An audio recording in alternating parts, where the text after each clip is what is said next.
Welcome to Forging Plowshares, a community dedicated to cultivating the peaceful kingdom of God. We hope this part of our ongoing conversation stimulates your mind and challenges your heart about what it means to be a follower of Jesus. Please stay tuned at the end of the podcast for a short message about our ministry. This is Paul Axton, Director of Forging Plowshares and Plowshares Bible Institute.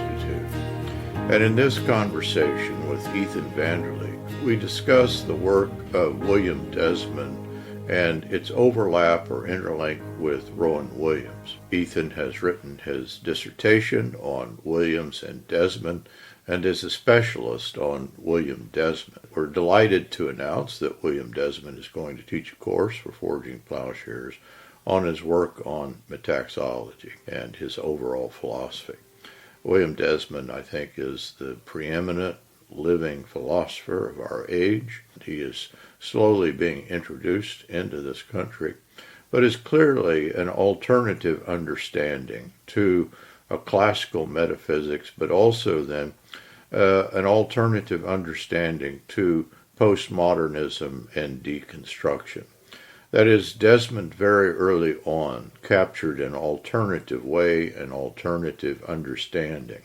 And that's partly what Ethan and I are describing. We are lining up our classes this year. Jonathan Heaps is going to return, continue with his teaching on Bernard Lonergan.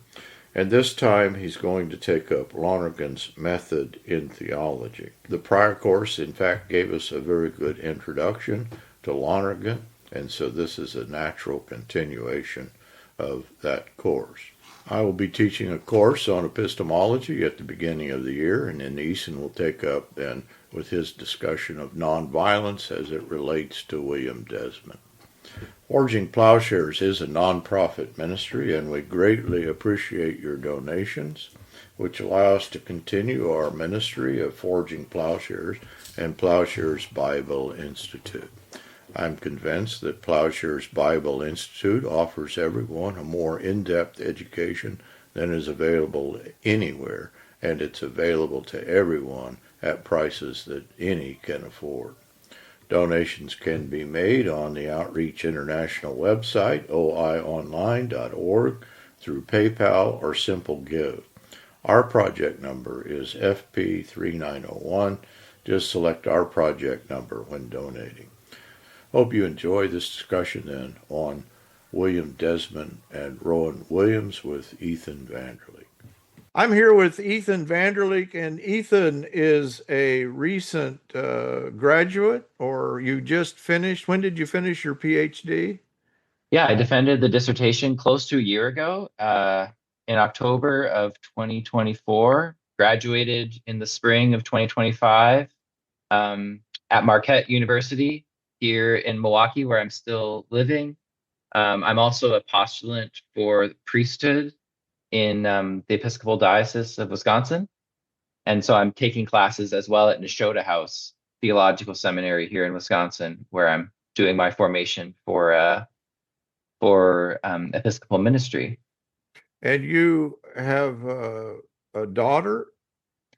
That's right. So just over 2 months ago, my wife, Catherine, gave birth to Elena June, who was born in July, not in June, but her middle name is a family name. So that's been a magical, beautiful, awe-inspiring, sacred few months. And I'm also teaching at Marquette right now, in an adjunct capacity. What are you teaching? Teach a Foundations of Theology class. So Marquette's a Jesuit university. So it's basically an introduction to Christian theology, kind of going thematically through, we look at what does it mean to be Catholic and Jesuit, learn about the life and teachings of St. Ignatius, and then we walk through a kind of narrative of theology, looking at creation, theological anthropology, sin and evil, God's covenants with Israel, the incarnation, and the Christian life, the call to pursue justice in the church and the world. Good deal. And of course, your focus, you're hoping then to go into the priesthood soon. Yes, it's a long process, so I still have a good over a year and at least until I'm ordained to the priesthood. Um, yeah, so finding some work in academia, the most important work as a husband and a father, um, involvement in my local Episcopal parish, St. Luke's Episcopal Church here in Milwaukee. So, and then talking to um, people like yourself, interesting people interested in thinking about Christian faith in relation to philosophy, theology, contemporary culture, all my favorite things to talk about and think about. Your first child? Our first, exactly. Actually, I almost moved it, but I thought it might be a conversation piece. In the background, you can see our car seat right here. Oh, So it's that time of life where the house is filling up with baby things. okay. I'm well aware of it. Yeah, our oldest daughter, when she was born, I don't think they had such things. She's about 40. She's 39. She's about to turn 40. So Right. And your son was just married too. yeah, Is that yeah, right? yeah. He's 36. And where does he live? He's in both my oldest daughter and my son are in Hawaii. Oh yeah. How did they end up there? Well, it was actually at my daughter's wedding. His parents were working up in Alaska, and they had a oyster farm. Uh-huh. And Barrett's father and I, we were just kind of sitting there talking, and he said, "Man, I sure need some help up there on the farm." And I said, "I got the guy for you." And so I talked to Zach, and so he went up there and worked on that oyster farm. I don't know, he's up there 5 years maybe. They were on float houses, and I think it was pretty primitive conditions. But eventually, Larry and Lynn, Barrett's parents, they decided to go to Hawaii, move to Hawaii. Hmm. Well, then Aaron and Barrett, my daughter is a social worker. She easily got a job out in Hawaii. Social work seems to be a great job. A lot of Hmm. easily get jobs. So then Zach, he followed him to Hawaii. And so was that wedding in Hawaii then? Did he meet It was. Yeah, a yeah. It was Hawaiian girl? fun. Yeah, he had met there's a guy there that has a huge farm, and the wedding was on the farm, just beautiful Oh, setting I'm sure it's on, stunning. on On the what island? it's on the big island on Hawaii. Okay. Well, I really am looking for you to help me. All right. As you know, you listened to both of our podcasts with William Desmond. I listened to one. I guess maybe I wasn't aware that there was a second. So, It was a two-parter. oh, okay. Made me want to reach out. You had the man himself on your podcast, and I've been loving reading and trying to write about him for the course of my doctoral work. So it was exciting to hear him on your podcast in this kind of Christian theological setting where, I'm reading him from that perspective as well. So that was really exciting, and it was really fitting to reach out and connect with you, see what it was that attracted you to him. So what was it that initially brought the connection between you and Desmond? I had been aware of William Desmond for some time, largely through Chris Simpson. I knew Chris Simpson, and I was aware that Chris had done a major, had focused on. Yeah, I have that book here actually right now. I think Chris is actually, so far, you may be coming in second place, but I think Chris kind of made people aware and had written on Desmond in this country. That may be given too much credit because I knew of Chris, but maybe other people come to Desmond in many different ways. Yes, well, Chris's book is one of the first and most important ones. I did my doctoral dissertation with Father Ryan Duns, professor of theology here at Marquette, where I did my PhD. And his doctoral dissertation and first book is entitled Spiritual Exercises for a Secular Age. And it is a thorough, lucid interpretation of Desmond's thought in light of Charles Taylor's analysis of secularism, and pointing out how Desmond can reawaken a sense of the transcendent in the context of a secular age. So his book I would also flag as a really important contribution and making Desmond well known, to American theological audiences. I think I understand, and that is that, and even talking to Desmond, he kind of just ignored deconstruction and postmodernism. I don't know if you say he ignored it; he was aware of it, Mm-hmm. but there was always the sense that that wasn't what he was doing, and that he was sidestepping that. And I know that's what Chris's book and dissertation did, which he did that with the radical Orthodox guys. That's where I did my PhD work, was also at Nottingham. Oh, okay. Desmond, I think, counts himself. Milbank, I think, originally, or he had originally kind of, rejected any kind of metaphysics. And in that interview, Mm-hmm. Desmond himself describes, well, Milbank eventually came around and said, well, you were right all along. Uh, That's right. And uh, there are, as you know, like different ways of doing metaphysics. And there's the way that the postmodernists vehemently reject, but both Chris and Father Duns, they articulate ways how Desmond's approach to metaphysics, it does not kind of fall afoul of those criticisms of that postmodernists make of metaphysics, right? can you run that down for us? Yeah, I can do my best. So I guess metaphysics in modernity, like you can famously turn to, as many people do, to Descartes, who sets out his philosophical methodology as a sort of systematic doubt, right? And then he ends up with, I think, therefore I am. And Desmond says that this gets things kind of backwards, and it places the thinking subject in this kind of position of suspicion, control, separated from the world, and then going out to the world to understand it according to my categories. So the self becomes the kind of central organizing force. And when this is done, and obviously that has ethical and social implications, but it also has philosophical implications. So when metaphysics is done in this modern sense, it's the isolated subject analyzing, categorizing, fixing things in place. And this is what Caputo and postmodernity is very suspicious of, that a metaphysician claims to know way too much, fixes things according to static, isolated essences.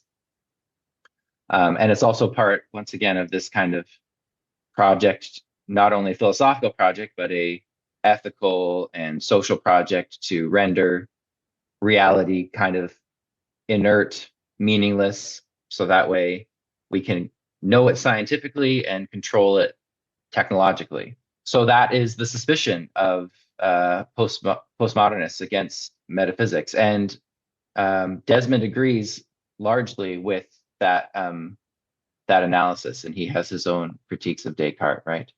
Desmond, one of Desmond's big engagements in the conversation, and I had been particularly interested in his engagement with Hegel, Mm-hmm. because he's done a long, 20-year or 30-year engagement with Hegel. Oh, yeah. When he is describing this, I'm wondering if you are aware of somebody like Jordan Wood and his rereading of Hegel, but where do you land, or have you developed a strong opinion in that conversation?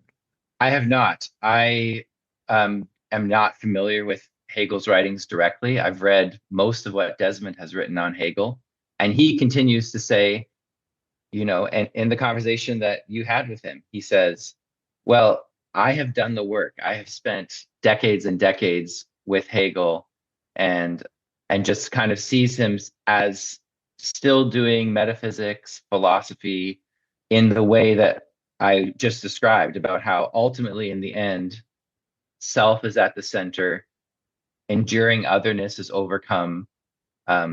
He Hegel, for Desmond, acknowledges otherness and says, yes, the self has to venture out into the world, engagement with others. But Desmond's continuing worry is that the transcendence is not enduring. Otherness is not enduring. It's a moment in the self coming back to itself. And that for him is too closed of a system. It doesn't have that enduring transcendence that Desmond basically makes one of the cornerstones of his metaphysics. And so this is kind of his equivocity and dialectic that everybody's aware of those categories, but the problem is that in his estimate, somebody like Hegel or in modernity, there's a collapsing of those categories. That's right. Yeah. Run that down for us a little bit, just for the terms that and that's the part of Desmond I like, that he lays this out, and that there's always this, you're always working in and this is his term, the metaxological. That's right. But in that, can you run down then those basic terms that he's working? Yeah. So Desmond articulates a fourfold metaphysic, and his main contribution, as you said, is the metaxological. And he did this on your show, but I've seen him discuss this before, that there's a nice sort of image that you can do with hands that helps to articulate this. So the fourfold metaphysic is univocity, equivocity, dialectic, and metaxology, or the metaxological. So univocity emphasizes unity. That is the primary focus of a univocal metaphysics, and this he gives as the image of a fist, a closed fist. So it focuses on unity, complete wholeness, but this is insufficient because it does not account for otherness and relationality. And so the second move is to equivocity, which can be imaged with an open hand, splayed fingers. There's manyness, there's diversity, but the risk with equivocity is that you lose relationality because things are so different, so dispersed, so pluralist, that there's no way to mediate and find any sense of connection or relationality. And so we need to hold both univocity and equivocity together, Desmond says. And one major attempt at this, which he associates strongly with Hegel, is dialectic, which says, okay, we can have both univocity and equivocity, and we can mediate between the two. And here he images one hand grasping another hand, grasping a fist. And so this is Desmond's image to say that, yes, dialectic does try to mediate between the one and the many, between univocity and equivocity.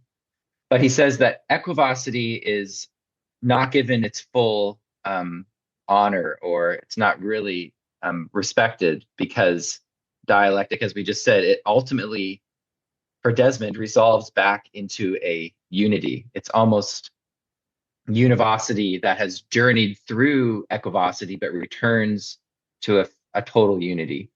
And so Desmond then turns to the metaxological, from the Greek metaxu, which is between. And he says that we live in the between. We are situated between beings, between past and future, between heaven and earth, eminence and transcendence. And here we can have both that sense of unity with univocity. We can have the sense of pluralism and diversity with equivocity. But instead of overcoming that with the dialectic unity and diversity, we allow for transcendence to be enduring, ongoing. And so this is why God can never be collapsed into the world for Desmond. And the image that he gives here is of two hands sort of embracing each other in a handshake, where there is connection, there's relationship, relationality, but there's not an overcoming that ultimately resolves in the self. There's a kind of openness of that relation.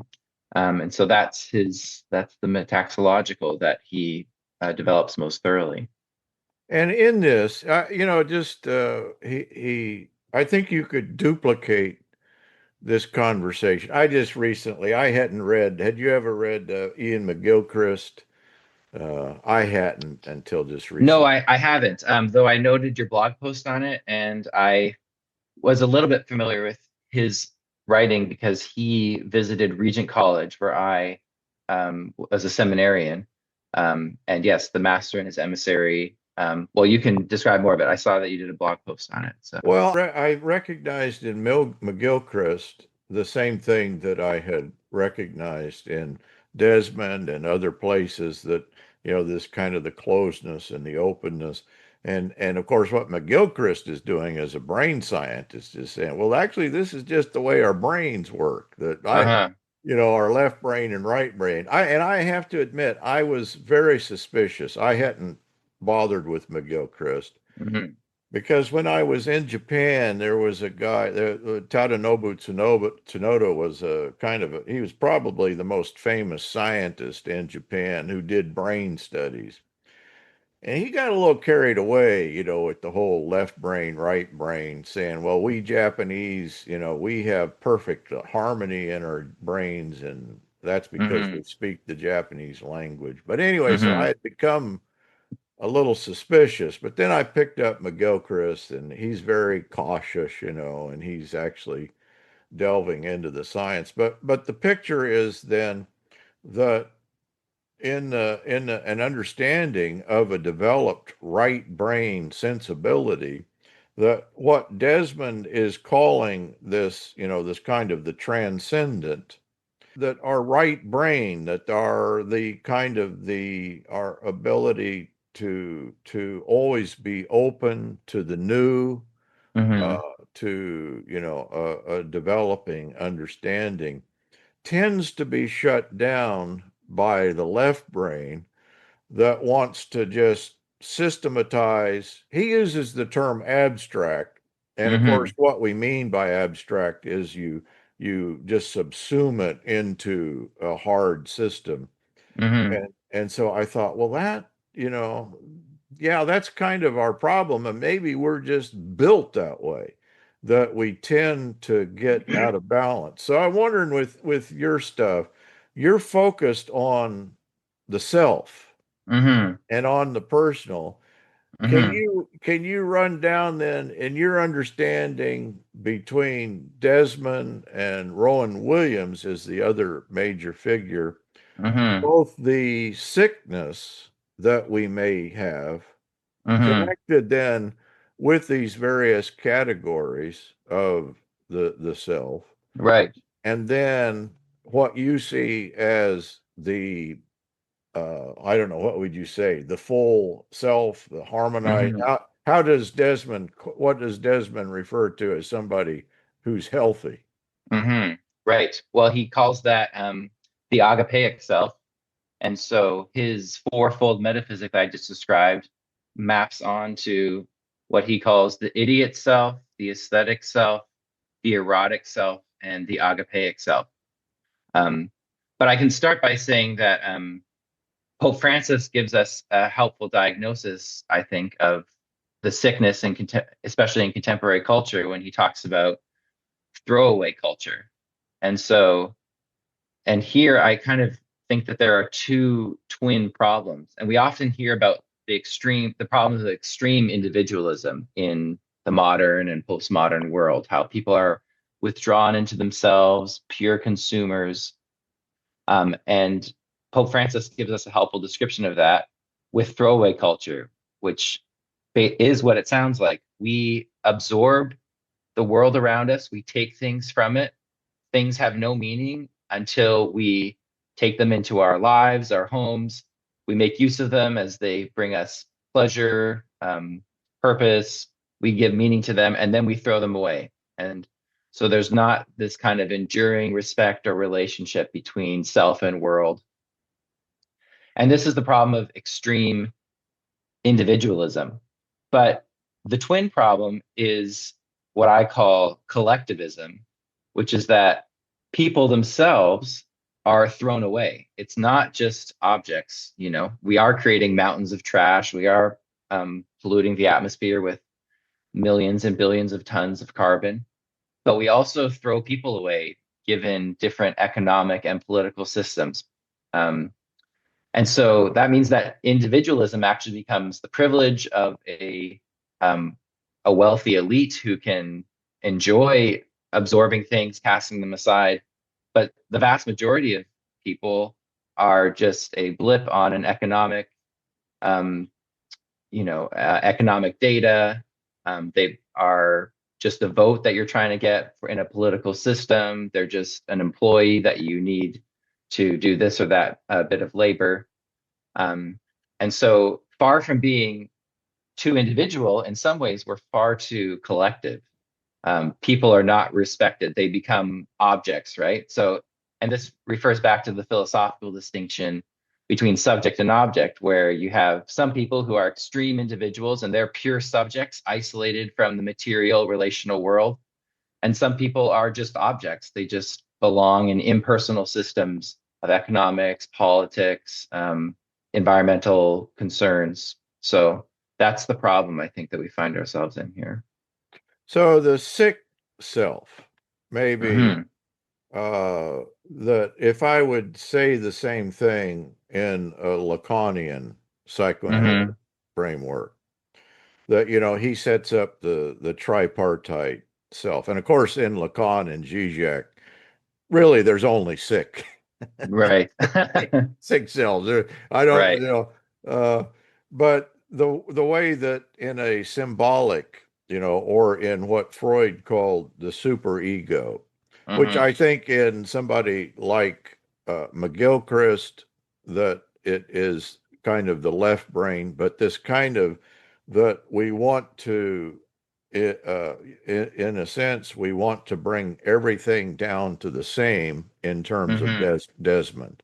Yeah. That is that we want to create a law, some sort of closed system. Theologically, maybe we express this through a tight Calvinism. Boy, that's a neat closed package that is just terrible. It's kind of an awful. But of course, so too is the person who in some way has shut down maybe the complete sociopath.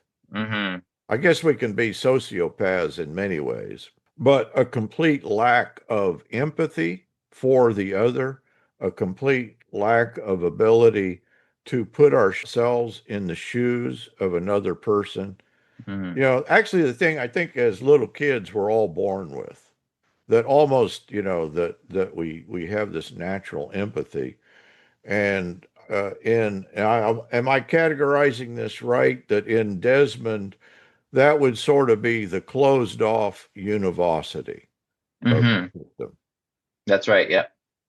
And so then in somebody like Lacan, the opposite of that, or at least I think that's the main thing to escape, is this oppressive superego, in a Freudian sense, or the symbolic. And so Zizek and Lacan's reading of Paul in Romans 7, well, they would read that as Paul the Christian. And what they mean by that is that there is a questioning of the law. There's a questioning of, and this is, they talk about the masculine structure, I guess, would be in Desmond's univocity. In somebody like Derrida, who's reading Freud, he would talk about it as the phallic self, and then there is kind of what they would call the feminine self, and that is that in that understanding, it's the questioning of these masculine, univocal, systematic, closed systems.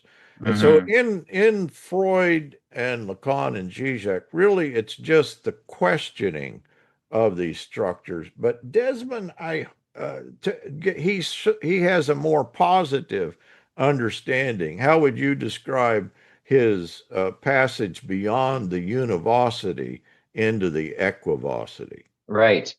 Yes. So he well, one methodological point that he makes is that metaphysics and philosophy starts with awe and wonder, because you wake up as a child, kind of like you said, into a world that is strikes you as beautiful, mysterious, filled with mystery.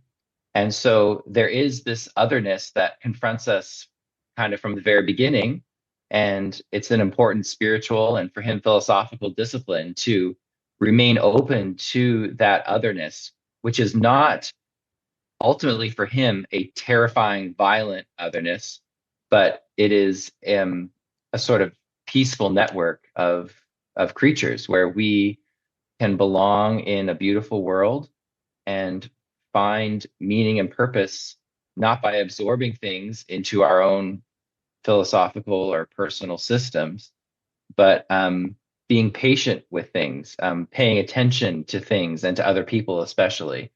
And so that is the sort of spiritual or ethical imperative, is to go beyond yourself as isolated subject, recall how embedded you are in the world as embodied, temporal, communal, and also pay attention to people not just as objects that feed your particular project of self-discovery, but as subjects themselves, as persons themselves, who in which we mutually sort of need each other to grow into the people that God has created us to be.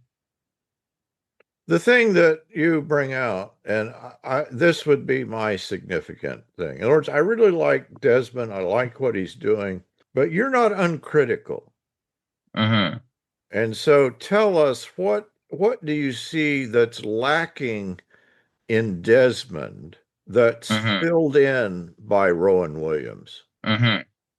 Well, in many ways, I find I read them as like pursuing a similar um, theological anthropology, or pursuing a similar anthropology, a similar account of self, but from fairly different um, disciplinary methodological perspectives. But Desmond is working fairly strictly as a philosopher, even though he is personally a Christian and will refer to Christian scriptures in his philosophical work. He never develops very thoroughly. There is a recent interesting article where he writes about the Trinity, but generally speaking, Christian doctrines of Christology, Trinity, these are not things that he develops very thoroughly. But I think that he gives us a philosophical framework to help understand this enduring otherness, the ways that otherness appears in our lives, in our world. But he doesn't touch ground in that sort of really particular historical incarnational moment, which Rowan Williams describes really wonderfully. Both of them are concerned with keeping the self open to otherness, keeping systems open from conceptual closure. But Williams, and Christianity more broadly, points to a definitive historical moment where this otherness is embodied in the man Jesus Christ. And that, for Williams, is the sort of both metaphysical and historical focal point for this otherness, that Jesus is someone who does not fit into our systems of self, of politics. For example, he writes really beautifully about Jesus's silence at his trials, and how that silence is Jesus saying, I will not fit within your systems. I will not speak the language that you are trying to force upon me and make me fit. And so in that way, Desmond gives us a sort of philosophical framework that Williams and many Christian theologians can fill in this more historical Christian ecclesial way. I don't know if you've done much with Rene Girard. I'm familiar, have read, and am, yeah, compelled by his work, which kind of resonates here, right? What do you think? Well, I think it does, and I'm curious how, we're right now we're in the middle of class with Anthony Bartlett. Mm-hmm. And I've been very impressed with Anthony Bartlett. And, I think Girardianism, I've always been suspicious of, we kind of are in the moment where we have the evil Girardians who just want to Mm-hmm. explain everything through a kind of banal understanding of the scapegoat and, and actually want to manipulate that. Mm-hmm.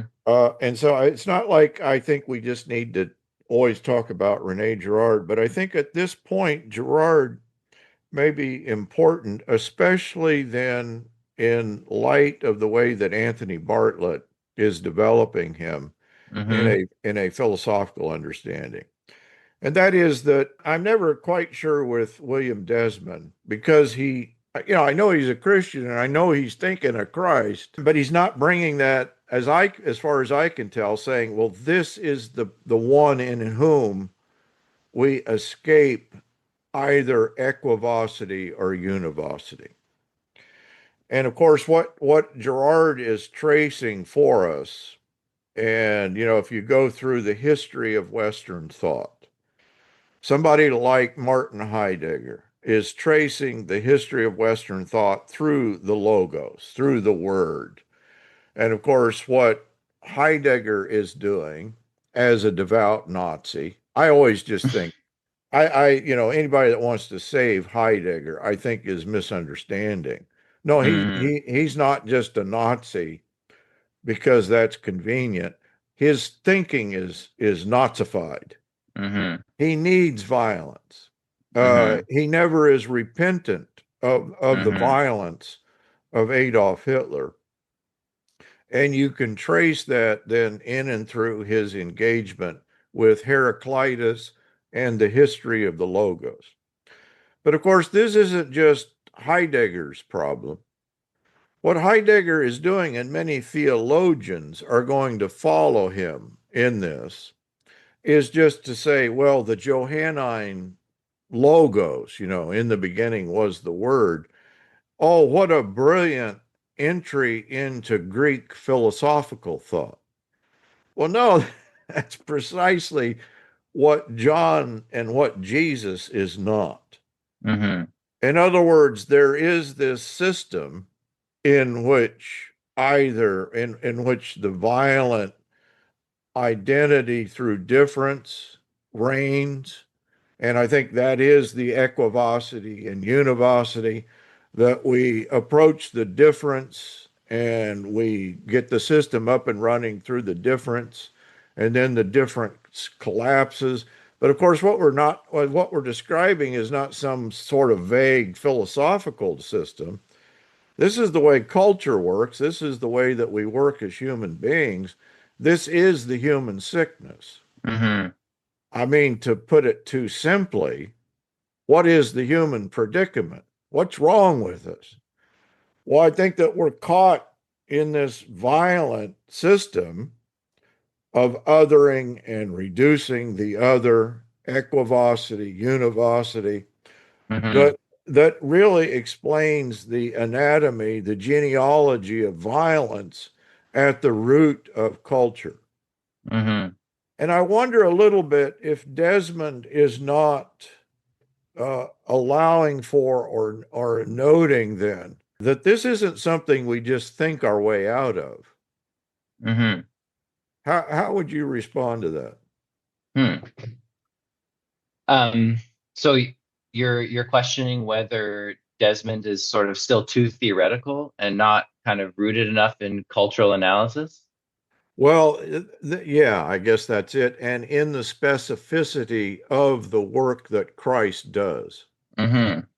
Yeah, that's a difficult question. I mean, he speaks in ways that start to sound incarnational. So when he writes in his book, God in the Between, he talks about a God who comes and sits in the ash heap of human existence. So referring to Job and Job's friends, and which is also, can be used to describe this is what God himself does in the person of Jesus, is um, comes and lives with a broken humanity plagued with um, sin, violence, as you're describing so well. And then also his emphasis on enduring otherness. And another methodological point to say would be that philosophy for him is always in a relationship and ought to be in a positive relationship with religion, with culture. So he's not trying to say that philosophy can complete its own system.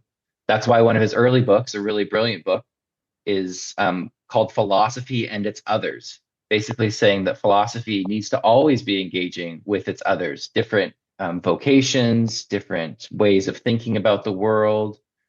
And so I think his emphasis on enduring transcendence that cannot be violently appropriated, and this is the Christian message, of course, that we seek to violently silence the Word made flesh, and he will not be silenced. He is risen from the dead.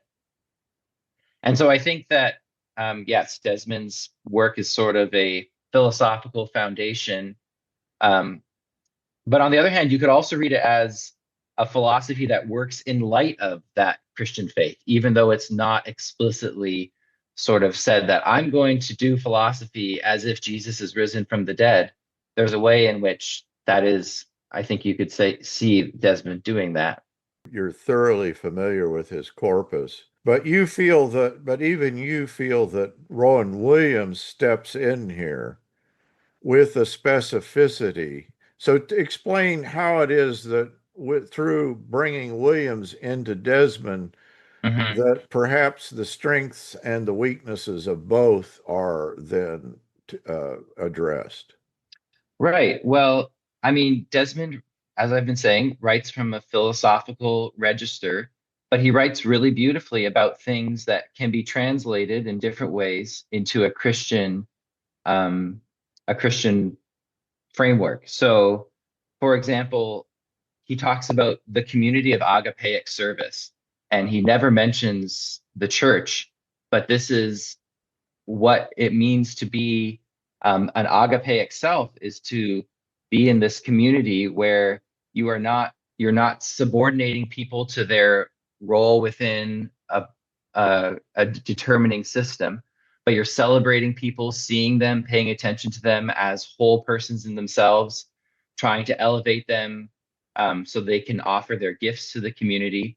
And this is how Rowan Williams unpacks, as most Christian theologians do, Paul's discussion of the gifts of the Spirit and the diversity of the body. So that when Desmond talks about the community of agapeic service, he's also giving us categories to think about, well, what does it mean to be church, which is not to say that everyone has to fit into one particular mold and there's sort of a collapse of everyone into a univocity, a conformity where everybody is exactly the same.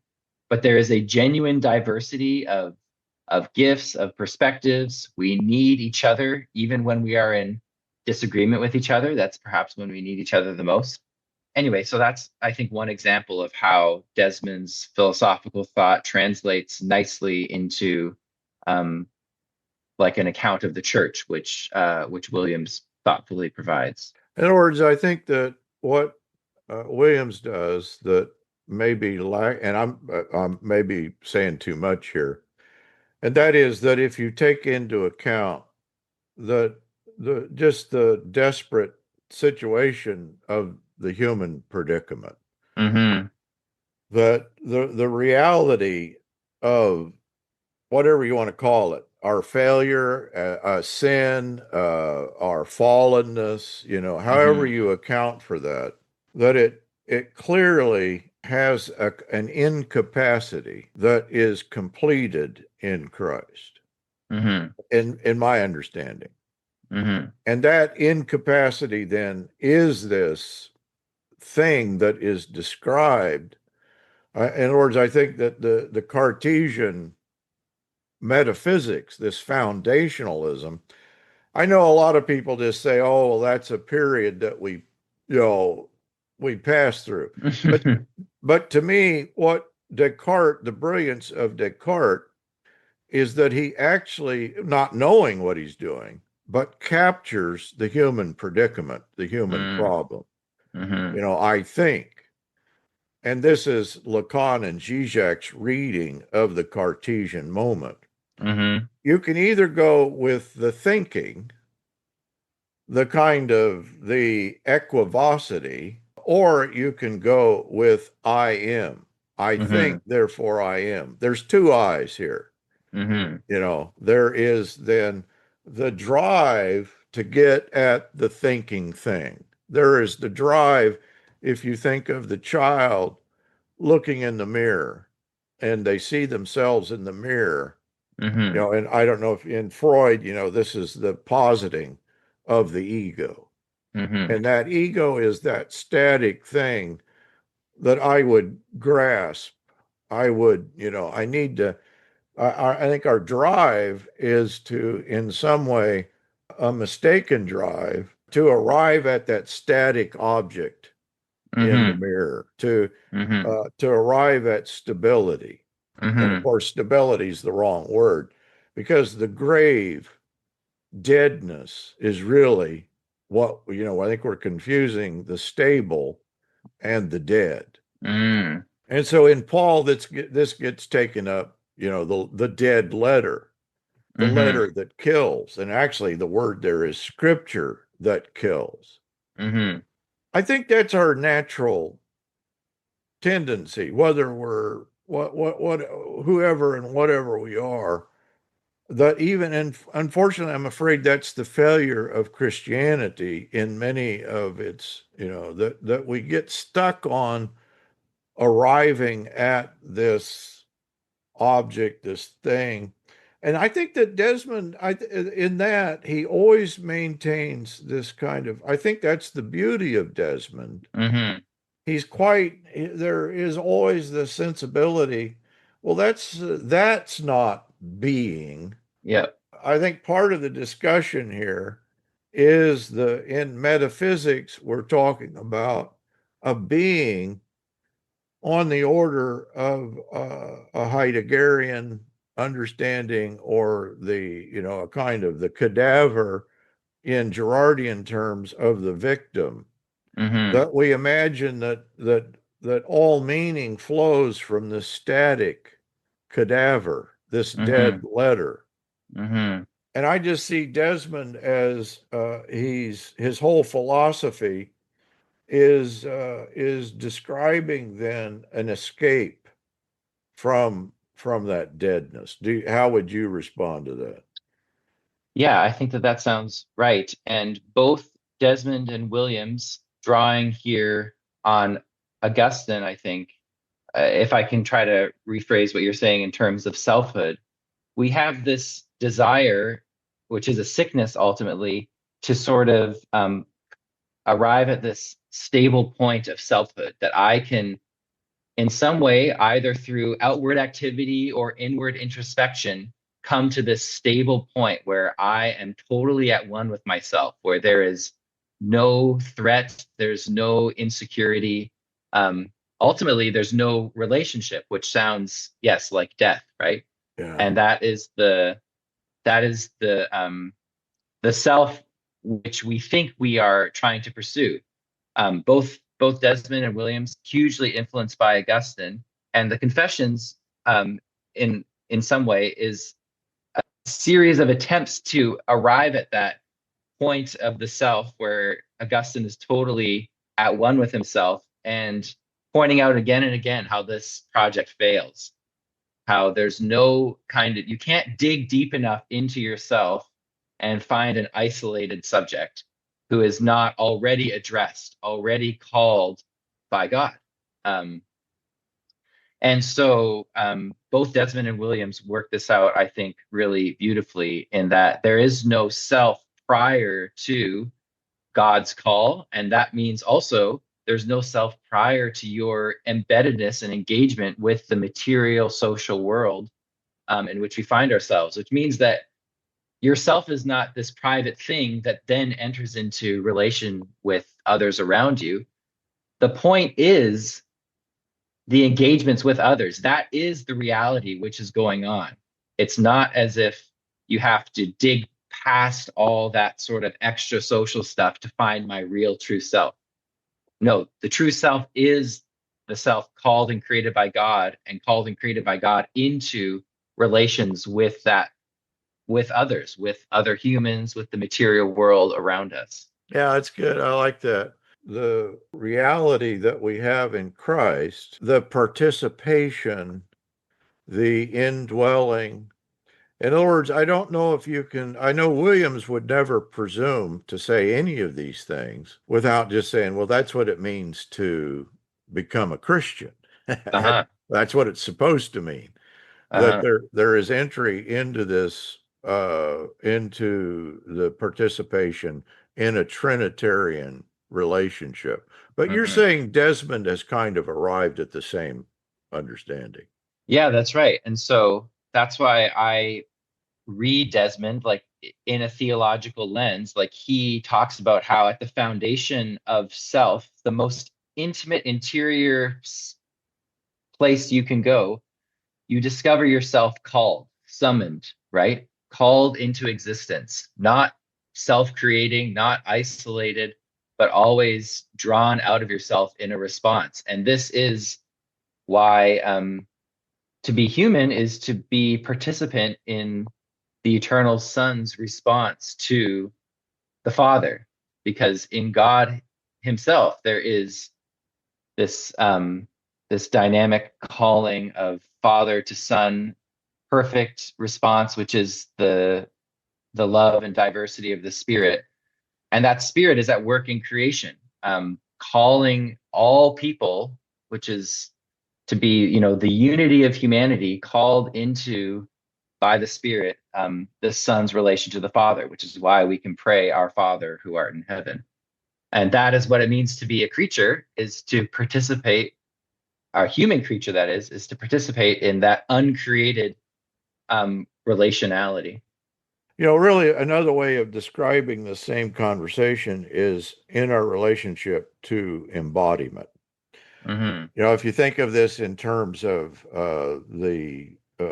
in Lacanian understanding, that what happens in our being oriented to the symbolic order, or in Paul's understanding, you're oriented to the law. Well, Hmm. suddenly the body is something that you just have. Hmm. I am not my body, but I have a body. And Hmm. so there's this kind of alienating effect that I think describes one form of the human sickness. Hmm. And maybe even in a throwaway culture, it strikes me that very often what people want to do or imagine that they can do is that they picture some sort of inwardness as primary Hmm. and the body as a kind of instrument or expression of that inwardness. Hmm. Is that what Desmond calls, does he refer to that as the orientation to the aesthetic? Have I missed that? No, that's right. So I can briefly describe this here. So we already described his fourfold metaphysic of univocity, equivocity, dialectic, and metaxology. And then he maps that fourfold metaphysic onto selfhood, which for him is the idiot self, which is that sort of the self that cannot be quantified, cannot be measured. It's a quality. It's not an object. It's not a thing.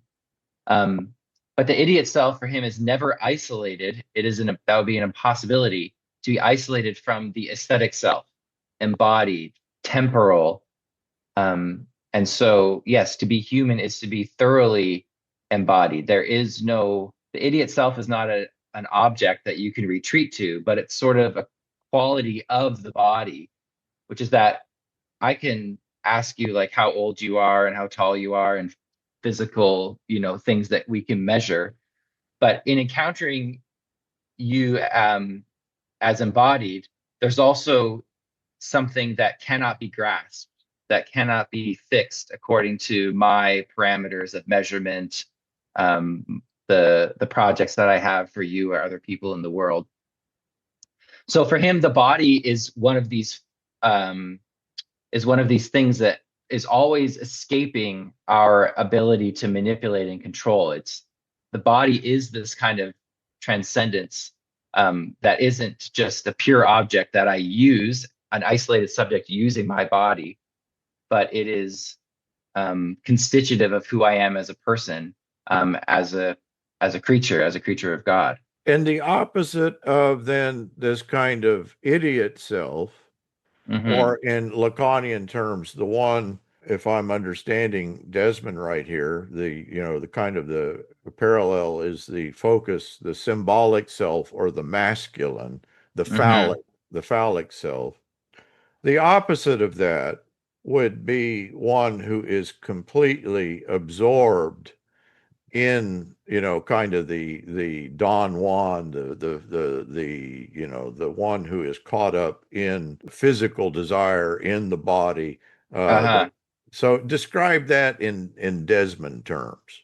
Yeah, that's right. So even though the idiot self is not an object to which you can flee, there is an important sense in which we should develop our interiority. Again, not an object. The self is not some mysterious object that I can withdraw to outside of the body, but it's a way of inhabiting the body that is not violent and appropriative, but is relational, caught up in the context of the created order, discovering myself as I turn to others in love. And so that's why, for Desmond, the fullness of the human person is the agapeic self, which is sums up everything up, and it's a new way of inhabiting or being a body. So that it's neither the idiot self, which as I understand it, he's not using that necessarily as a derogatory, or is it? No, it absolutely is not. It is the highest praise of the self. This is his account of interiority, like looking within, which Descartes also does, but Desmond says that no, when you look within, you don't discover a kind of self-certainty. You actually discover relationality, fluidity, dynamism, not something that I can fix or control. And that's for him, the idiot self. It's this intimacy that escapes purely public fixing, as if the self were totally absorbed into the public. Just as like you were saying, absorbed into the sensual or the material, or absorbed into the political or the economic. Like there is a transcendent aspect of idiocy that cannot be fully described. It has something that is always escaping our categories. And I wonder, as you're describing this, at least my sensibility is that the only way that we get the only way we escape this, either the sensuous or the devotion to the idiot self, which I take to be the Platonic, kind of a disembodiment, is that you're that this is the thing that is put upon us. This failure it's not an individual failure, but it's a corporate failure that we're all taken up in. And I just presume that it's always the cultural failure with which we're faced. In other words, the thing that we're all, just by being enculturated wherever we are and whatever we are, that we're going to either then be in pursuit of one or the other, just by the nature of the culture by which we are surrounded. And then what is happening in Christ is he is crucified outside of the city. He stands silent, before Pilate and Herod. That, in other words, this thing that we're describing, you can't get to Jesus, the Logos, in and through the Greek Logos or any Logos. That this is a thing unto itself.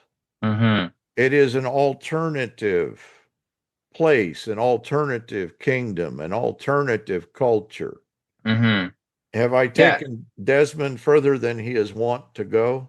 no, I think that, well, in my opinion, that is totally in line with what he is teaching, even if he doesn't, yeah, say so in so many words.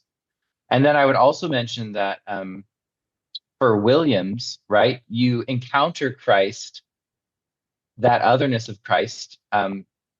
Yes, we read the scriptures and we recite the creed, but we also are confronted with each other and with otherness all around us. And that's why the church is so crucial for discovering and becoming our true selves. It is not something that can be achieved by pure introspection, but it involves that ongoing struggle where the self is sort of forged in the struggles of relating to each other, of disagreeing with each other.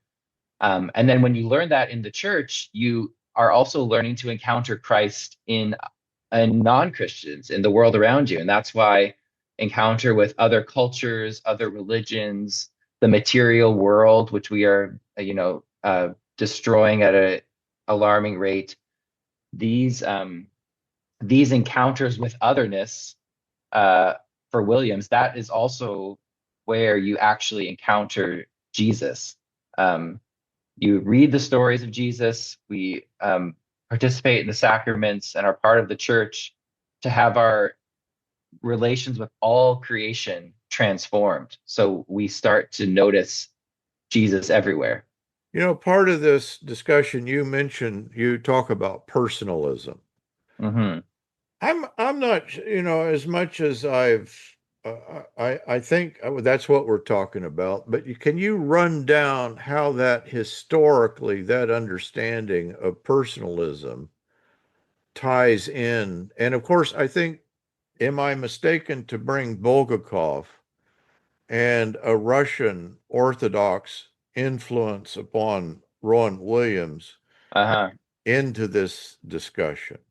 Yeah, so Williams has a brilliant essay in his book, Being Human, Bodies, Minds, Persons, which I highly recommend. And one of the essays is What is a Person? Where he draws not exactly on Bulgakov, but on Vladimir Lossky, which was the focus of Williams' doctoral research, and he continues to write and learn from Lossky. Um, well, one way to describe personalism is, it was a theological and philosophical movement, mid 20th century. Um, Important Catholic theologians were really interested in developing this, Jacques Maritain and I actually don't know how to pronounce his name, but the man who went on to be Pope John Paul II. Okay. Yes, he's got his last name starts with a W, and I've only ever read it now that I think of it. It's one of those things that I've read and never pronounced. Yes. Okay. And Anyway, I'm so not going to help you. not asking for help there. I don't know either. Yeah. So anyway, mid 20th century, there seemed to be this violent cultural disagreement between communism and capitalism, between the East and the West. And personalism was meant to be a philosophy or a theology that transcended what was perceived to be the collectivism of communism, where everything is sort of coordinated around you fitting in without individuality into the structures of the state. And then also the sort of hyper individualism and what becomes throwaway culture, as Pope Francis describes it. So we're trying to, as always, toggle between these two extremes. On the one hand, isolated individualism, which ultimately is only available to those with the wealth and the means to pursue such individualism. And then also a collectivism where the human person has no individuality or uniqueness, but is simply subsumed into the whole of society. And so personalism tries to say that the person has a sort of unique dignity from God that cannot be subsumed into a political whole, but also that unique dignity from God is always oriented towards relation with others. There's no isolated subject, no isolated self, and the person is the right term to capture what avoids these two extremes. so it's a historical moment in which there's kind of a rediscovery of the centrality of the person. Hmm. So is that capturing what both Desmond and Williams are doing? Yes, I think it does. And that's why, I don't spend a lot of time on the category of person in the dissertation that you took a look at. But my account of the self that I try to offer is doing precisely what category person is trying to do. Um, and here we could point to, those more like historical, classical Christian developments of personhood when we talk about the persons of the Trinity and Christ as one person, two natures. And here, person and nature are intimately bound to each other, but nature can does have that sense of there's this set of given realities that surround us that are the sort of the fact of our bodies, of our the relationships that we're a part of. But to be a person is to engage that nature in a particular way, to be transcendent of that nature while totally and intimately filling out that nature in every way. And that's why William says that Jesus's divinity, the eternal sonship of Jesus, is not one discrete part of the life of Jesus that he sort of taps into when he's, doing miracles or teaching wisely or whatever. That to the divinity of Jesus is what is actualizing his or the personhood of the eternal Son is what is actualizing his human nature at every moment. There's no moment at which that divine personhood is not at work. Well, what you just said, I think, is key. Mm-hmm. And of course, this is the Rowan Williams heart of creation, Jesus, the Mm-hmm. heart of creation. Mm-hmm. And really, the critique, I don't know if you've read the recent critique of David Bentley Hart of Rowan Williams. Yes, well, I listened to the lectures, but haven't read through the book again. So, first of all, run down for us how Rowan Williams does and does not maybe fit in with what John Bear, Jordan Wood, others are doing in their picture of a pre-existent Christ. Well, I think I'd have to defer to you on that. Can you answer that question? I'm curious. That's why I was asking you. Well, I'm not particularly familiar with Wood and Bear and so on. So, Well, the thing that I at least I'm understanding, and I've read Williams' Heart of Creation, uh-huh. and there are points when I'm not getting it. I'm Uh-huh. not quite understanding his departure, but I know that in other words that he's doing something different. But when John Bear then goes back and looks at the history of Christology in the patristic Mm-hmm. period, that he's saying there is no logos asarkos. There Mm-hmm. is no disembodied, pre-existent Christ. Mm-hmm. So this is sort of I don't know if you're familiar with Jensen, who a generation before had Mm-hmm. laid this out. Now, I don't know that I necessarily, but at least on this subject, I think Bear and Jensen are in agreement. Mm-hmm. And this pertains then to the logos, that the tendency in the Greek, the way that we make Christianity Greek is precisely on this point. We just say, oh, well, the pre-existent Christ, that's the logos, and the logos is the same thing those Greeks are talking about. Mm-hmm. And so that's really kind of what happened after the patristic period. But what Bear is saying, he's going back to say there is no such thing. Mm-hmm.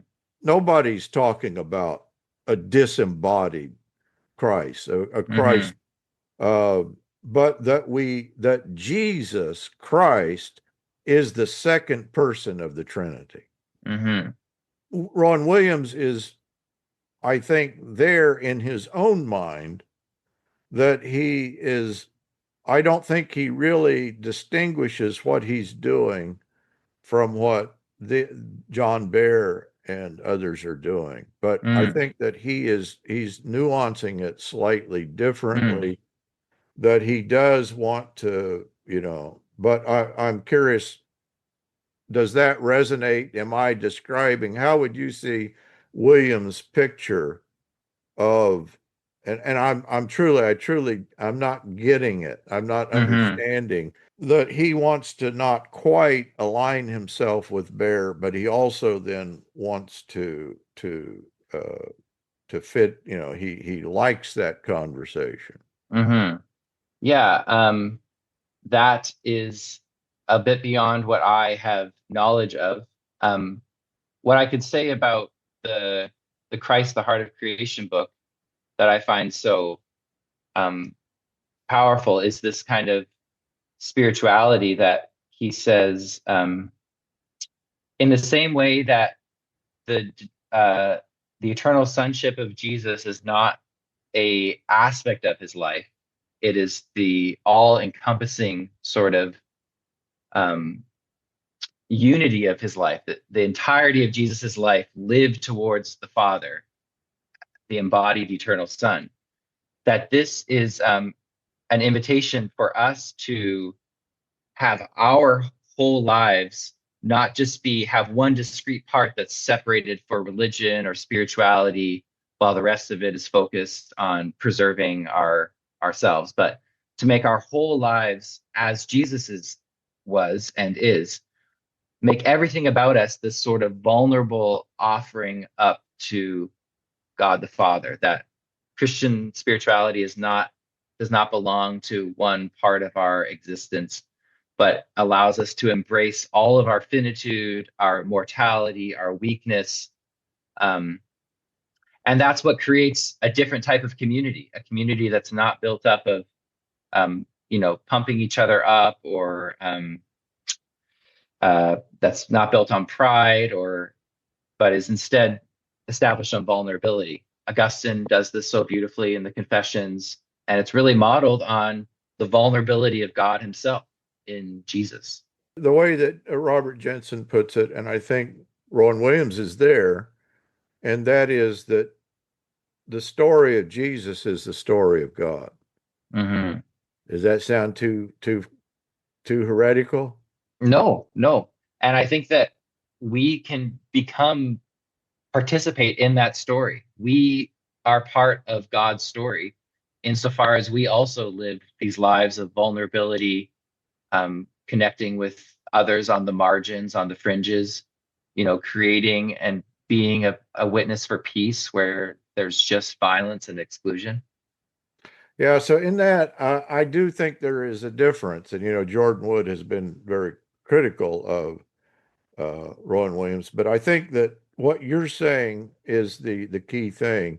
And that Mm-hmm. is, yeah, but in the end, what they're both saying, what Bear is saying, and I think Rowan Williams was there, is that the createdness of, us and the divinity.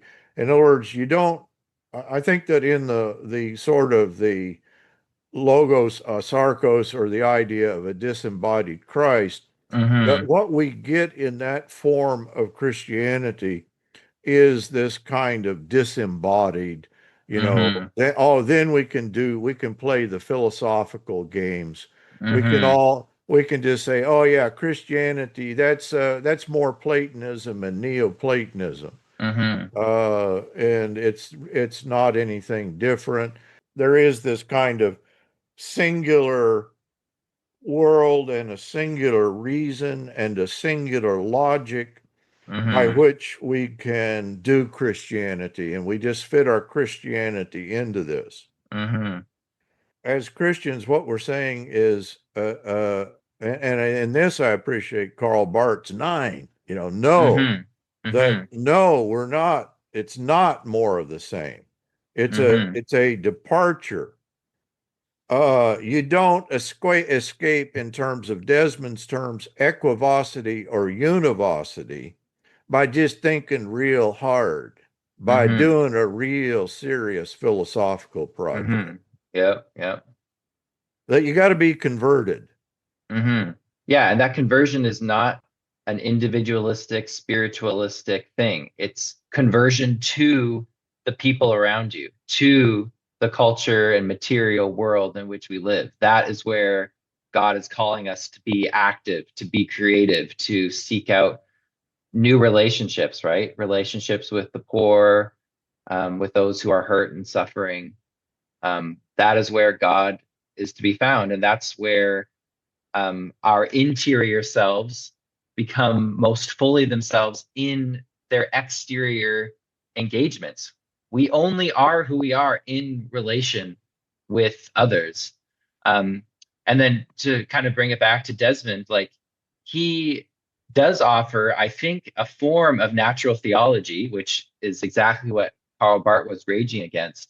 But it's a natural theology that is not seeking to make the human the sort of controlling center of the world, manipulating the world according to the mind and technology and science. But it's kind of a natural theology that is always exceeding what we can grasp and know, and that invites us to discover a Christ in everybody and in everything. Even though for Christians, right, we continue to return to this particular historical moment, this set of scriptures, this particular religious community of the church. So I think that Desmond can help us think through these things in a natural theological register that doesn't run afoul of a natural theology that is just humans kind of claiming to come to knowledge of God through their own power of their intellect. You know, in an understanding that Christ is creator, God is always creator. That's not something that happened, just that he added that on. Is that kind of the idea? Is that, well, we're always, in other words, that who God is always found then in God's relationship to creation. Yeah, that's right. So you just said God is always the creator, like in this kind of mysterious sense that creation has an almost eternal foundation in God. Yeah. Yeah, I think that sounds right. That doesn't mean that creation is complete. No, that's right. It's unfolding.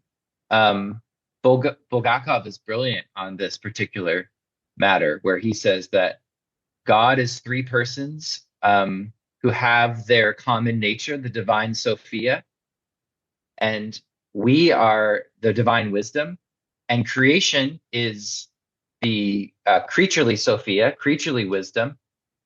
And just as God totally personalizes his nature as Trinity, humanity is invited and called to humanize the world. And this is not meant to be violent, right? Which is the problematic way in which we have tried to humanize the world in the past several centuries. But it's the sense that the divine life is at work in the world around us, and humanity has this powerful vocation to discover and bring out the sacredness of the world so that creation can come to its completion.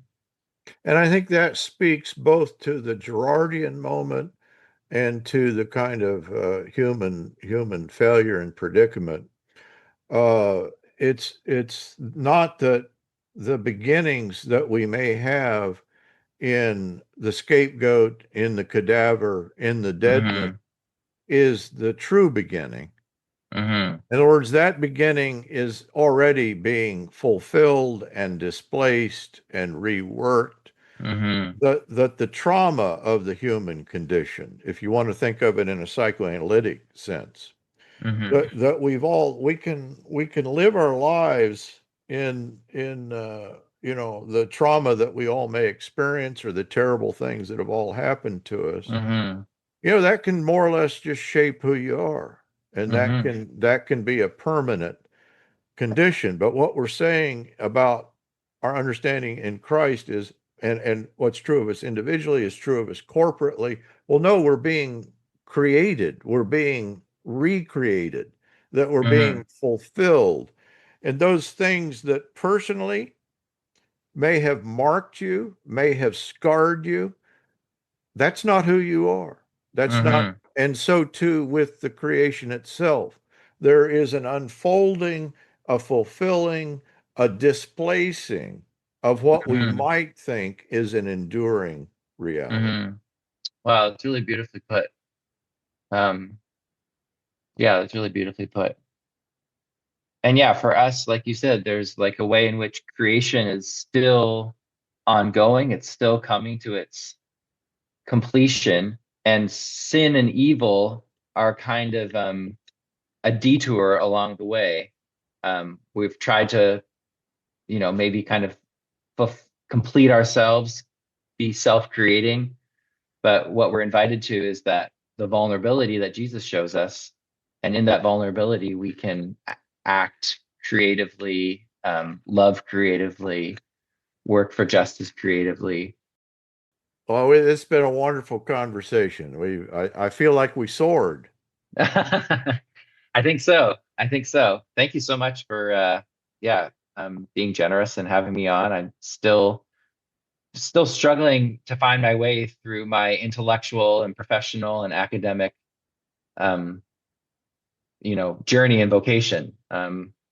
So it's a real pleasure to just remember why I love reading and talking about this stuff when a lot of it is kind of stressful, trying to find the job, trying to compete for publications, and Yeah. the how anxious presenting at conferences can be. It can get in the way of why this is so fun and exciting, Yeah, I just do the fun stuff. That's probably the way to do it. On this end of it, I decided I'm just going to take out all the stressful stuff. Forging Plowshares is a community dedicated to cultivating the peaceful kingdom by providing in-depth, transformative biblical and theological education and discipleship. If you have found this podcast valuable, please remember to share on social media. If you have questions about what you've heard, or if you'd like to learn more about how you can get involved with Forging Plowshares or even support this ministry financially, please visit our website, forgingplowshares.org.